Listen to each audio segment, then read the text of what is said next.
Hello guys, नमस्कार. कसे आहेत सगळे? मजेत ना? तर मी पण मजेत. आणि ज्या लोकांनी माझे शॉर्ट्स पाहिले त्यांना लक्षात आलं असेल की माझं लग्न झालंय आणि त्यानंतर मी माहेरी आली आहे काही दिवसांसाठी.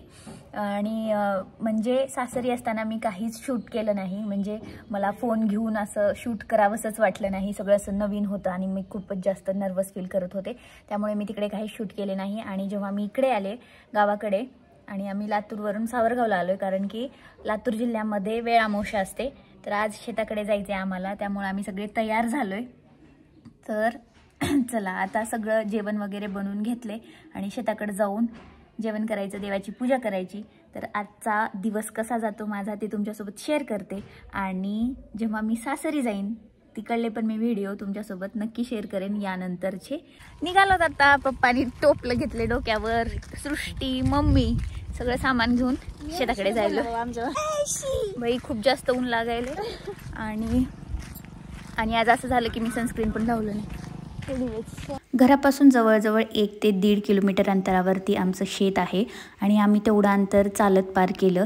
आणि सोबतच ही आमच्या शेतातली विहीर आहे. विहिरीचं पाणी थोडंसं खराब झालं आहे, पण शेतासाठी खूप उपयुक्त असतं, त्यामुळे आमचं धनधान्य खूप छान प्रकारे येते.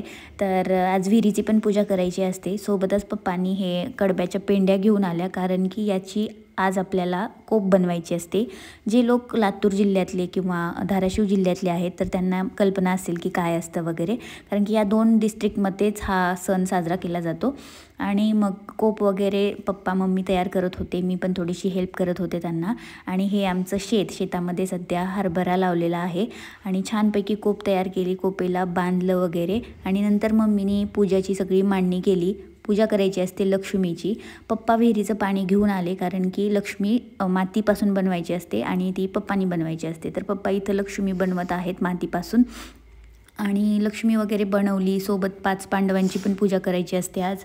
आणि सगळी तयारी चालू होती छानपैकी. मी पण थोडीशी हेल्प केली आणि मग आम्ही सगळ्यांनी मिळून पूजा पण केली.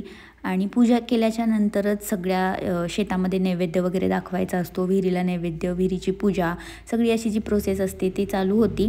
आणि छानपैकी दुपारचे 1 वाजला होता आणि खूप जास्त भूक लागली होती मला तरी. मग पटकन आम्ही आरती वगैरे केली, नैवेद्य सगळीकडे दाखवला. सृष्टीला तर आरती होईपर्यंत पण दम पडत नव्हता, कारण तिला खूप जास्ती भूक लागली होती. आणि आज जेवणामध्ये भजी, आंबील आणि खीर वगैरे बनवतात, त्यामुळं आजचं जेवण शेतामध्ये करायचं इतकं भारी. तर ही आहे भजी, सोबत मी चपाती घेतली होती. आणि हे आंबील आहे ताकापासून बनवलेली. सोबत मम्मीनी गव्हाची खीर बनवली होती.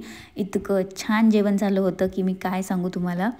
आणि म्हणजे आंबील एकदा तुम्ही करून बघा. ज्यांना रेसिपी पाहिजे मी नक्की तुम्हाला सांगते की आमच्याकडे कशी बनवतात वगैरे. नंतर आमच्या शेतामध्ये खूप जास्ती मोर वगैरे येत असतात, कारण थोडासा डोंगराळ भाग असल्यामुळे. तर मी मोराची पीस शोधण्यात मग्न होते. मस्त जेवण वगैरे झालं आमचं. आणि नंतर आत्ता जातोय आम्ही आमच्या काकीच्या शेताकडं. तसं जवळच आहे. थोडा वेळ आराम केला जेवण केल्यानंतर. आता तिकडे जातोय कारण की थोडं जिरलंय माझ्या पोटातलं. आणि मी विचार केला की आता त्यांची भजी खाऊन यायची आणि आंबील पण टेस्ट करायची. शेतामध्ये छान अशी वेगवेगळी झाडं लावली होती, आंब्याची, पेरूची. तर मी त्यांना पाणी देत होते असं. आणि मला खूप जास्त ऊन लागलं होतं आणि पाणी इतकं थंड येत होतं बोरचं. तर मी पटकन आपलं फेस वॉश वगैरे करून घेतलं. आणि ही आहेत आमच्या शेतातली गुरेवासरं. आणि नवीनच एक छोटंसं पिल्लू पण गाईने दिले.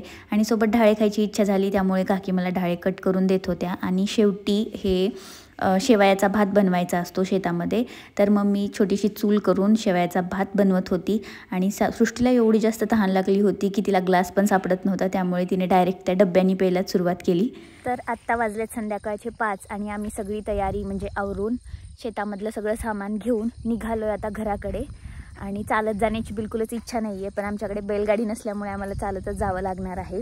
आणि तुमच्यापैकी कोणाकडे शेत आहे मला कमेंटमध्ये नक्की कळवा. आणि जे लोक माझे व्हिडिओज आत्ता नवीन पाहत आहेत तर माझ्या चॅनेलला सबस्क्राईब करा, व्हिडिओला लाईक करा. Thanks for watching. बाय.